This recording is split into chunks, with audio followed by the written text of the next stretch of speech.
오늘 오후죠. 잠시 뒤 미국 대선 투표가 실시가 됩니다. 클린턴과 트럼프 두 대선 후보가 막판까지 초접전 대결을 펼쳐서 과연 누가 미국의 제45대 대통령이 될지는 뚜껑을 열어봐야 알 수 있을 것 같습니다. 네, 오늘 미국인들은 과연 어떤 선택을 할지, 그리고 그 선택이 한반도 정세에는 어떠한 영향을 미칠지 오늘 주무대 전문가 모셨습니다. 김태현 중앙대 국제대학원 교수, 제임스 김 아산정책연구원 워싱턴 사무소장 나오셨습니다. 안녕하세요. 안녕하십니까? 네, 어서 오십시오.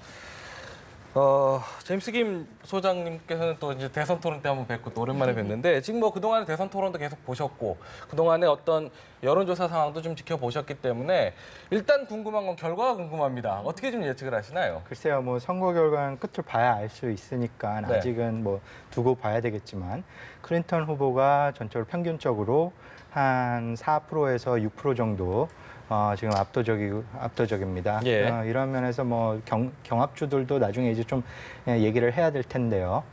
전적으로 봤을 때는 좀 더 유리하다고 봅니다. 네. 당초 이번 대선에는 이제 클린턴이 굉장히 손쉽게 이길 거라고 좀 예측을 했던 부분들이 많은데 막판으로 갈수록 좀 변수가 좀 생겼던 것 같아요. 좀 설명 좀 해주시죠. 이게 오히려 좀 이상해요. 그러니까 민주당이 8년을 집권해왔지 않습니까? 그랬죠. 그러니까 오히려 공화당 쪽이 유리해야 되는 게 맞는데 네. 공화당에서 초유의 도널드 트럼프라는 별로 신뢰감이 안 가는 후보를 내세우는 바람에 오히려 클린턴 후보가 유리해지는 걸로 바뀌었었죠. 네. 그런데 전체적으로 미국 그 투표자들의 마음은 제도권 정치에 대한 큰 불신과 불만이 팽배해 있습니다. 예. 그 위에 이제 힐러리 클린턴은 제도권을 대표하는 분인데다가 또 개인적으로 별로 호감이 가는 분이 아니기 때문에 그러다 여러 가지 악재들, 이렇게 이메일 스캔들 이런 것들이 있으면서 자꾸 어떤 어려움을 겪고 있는 거죠. 사실. 네. 예. 이메일 스캔들 같은 경우는 결국에 무혐의 처리가 되지 않았습니까? 이게 또 변수가 될 수 있을까요? 그러니까 애초에 이메일에 문제가 됐던 것 자체가 이분한테 신뢰를 하고 국정을 맡길 수 있냐라는 식의 악재가 되는 건 있었죠. 예. 그러니까 다시 터져나온 바에 더욱더 악재가 됐는데 네. 지금 그래서 그 악재는 이미 여론에 반영이 됐다고 봐요. 그런데 이번에 이제 FBI 국장이 무혐의 처리를 했기 때문에 오히려 이건 호재가 되겠죠. 클린턴 후보한테는. 네. 지금 어떻게 보세요? 이메일 스캔들을 가지고 어제 FBI가 마지막에 이제 무혐의 결론 내리지 않았습니까? 중간에 갑자기 다시 한번 재수사를 하겠다고 해서 한번 혼란이 있었는데요. 어떻게 좀 보셨나요? 네, 근데 기소 않겠다고 어제 벌써 발표를 한 상황이고요.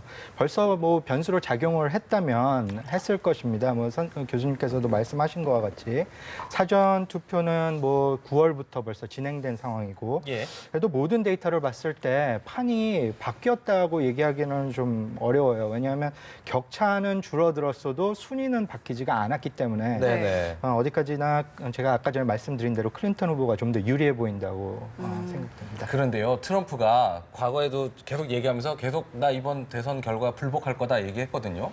네, 맞습니다. 혹시 이번에 FBI 이거 관련해서는 또 다른 얘기 하지 않을까요?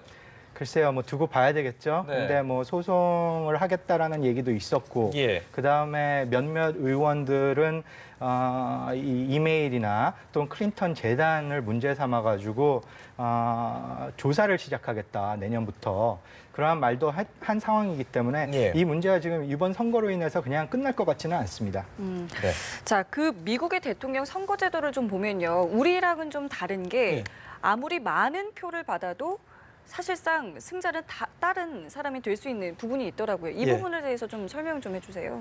미국은 50개 주로 구성된 연방제 국가 아닙니까? 네. 그러니까 주가 상당한 큰 연방의 목소리를 내야 됩니다. 네. 그러니까 이제 일단은 각 주가 단합된 목소리를 낸다 해서 주별로 승자 독식 제도를 선택을 하고 있죠. 예. 그런 다음에 또 이것이 각 주에 배당된 선거인들의 수가 정확히 인구 비례가 아닌 것이 주별로 2명의 그 상원 의원이 반영이 되고 있어요. 그래서 네. 작은 주가 큰 주에 비해서 조금 더 과대 대표되는 그런 측면도 없지 않아 있습니다. 네. 그런데 선거에서 주별의 승자 독식제다 보니까 예.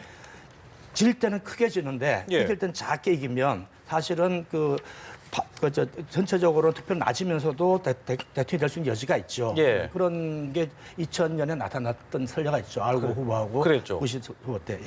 근데 사실 이 표라는 게 이제 대표성, 등가성을 이야기하지 않습니까? 우리나라 투표 얘기할 때. 그럼 저 승자 독식하는 이런 제도는 그런 부분에서 어느 정도 반영이 좀 되는 부분인가요? 네, 어떻게 해석을 해야 될까요? 뭐 아까 전 교수님 말씀하신 대로 네. 인구가 작은 주의 선거권의 균형을 맞추기 위해서 네. 작은 주와 큰 주와의 그 균형을 맞추기 위해서 생긴 제도인데요. 예. 뭐 제가 예를 드리겠습니다. 예. 알래스카 주 같은 경우는 인구가 한 74만 정도 돼요. 예. 캘리포니아 주는 3,900만입니다. 엄청나군요. 한 52배 차이, 네. 52배 차이가 나는데 예. 선거인단표 개표수로만 따지자면 네. 알래스카주는 3표, 캘리포니아주는 55표. 그렇다면은 이것도 큰 차이죠. 그렇지만 예. 18배밖에 안 돼요. 그러네요. 그러니까 55배냐 18배냐. 예. 그러니까 균형을 어느 정도 주기 위해서 알래스카 같은 작은 인구가 작은 주들한테 그 선거권의 균형을 맞추기 위해서 생긴 제도라고도 생각할 수 있습니다. 예. 또 하나 눈에 띄는 게요. 이 투표 수단이 굉장히 좀 다양하더라고요. 이 부분도 좀 설명을 해주시죠. 일단 그 선거 집행을 주별로 별도로 하고 있으니까 주에서 다른 방법을 택하고 있지 않습니까? 네. 그래서 알라바마 등 주에서는 아직도 보수인 측면에서는 네. 종이 투표지를 사용하고 있고 또 첨단주에서는 전자투표를 사용하는 경우도 있고 어떤 주에는 이렇게 양쪽을 다시 겸하는 경우도 있고 상당히 복잡하게 나타나고 있습니다. 네. 이게 이제 아까 말씀드렸듯이 미국이 그 연방제도 국가라는 것 그래서 이제 사실 유엔에 가면 네. 인구가 큰 나라하고 작은 나라가 한 표로 갔듯이 예, 예. 미국에서도 큰 주하고 작은 주가 한 표로 갖는다 뭐 이런 개념이 반영이 돼 있어서 예. 주에 많은 특성을 주고 있는 게 사실입니다. 그렇군요. 뭐 우리나라랑 투표 제도도 좀 많이 좀 다른 것 같은데 자세하게 이제 뭐 판세를 좀 더 한번 살펴보면요. 경합주가 지금 뭐 12곳에 달할 것이다 이렇게 전망을 하면서도 승리를 장담할 수 없는. 이게 그러니까 앞서서도 계속 이제 봐야 된다라고 얘기하거든요. 경합주의 판세는 어떤가요, 지금? 지금 뭐 보시면 그냥 여론조사 데이터밖에 저희가 가지고 있는 게 없으니까 그렇죠. 뭐 지금 박빙으로 떠오르고 있는 주들 보시면 애리조나 같은 주 47대 45로 트럼프가 좀 더 압도적이고요. 한 네. 2%. 좀 박빙입니다. 박빙이네요. 네, 플로리다주도 한 2% 격차로 클린턴이 좀 더 평균적으로 압도적이고요. 예. 근데 그것도 박빙이라고 할 수 있고 오하이오주도 좀 박빙, 노스캐롤라이나주도 한 2%, 1% 정도 박빙. 뭐 이렇게 전적으로 봤을 때 만약에 플로리다주나 노스캐롤라이나주가 클린턴 후보 진영 쪽으로 넘어간다. 예. 그렇다면 결과는 끝난 거나 마찬가지입니다.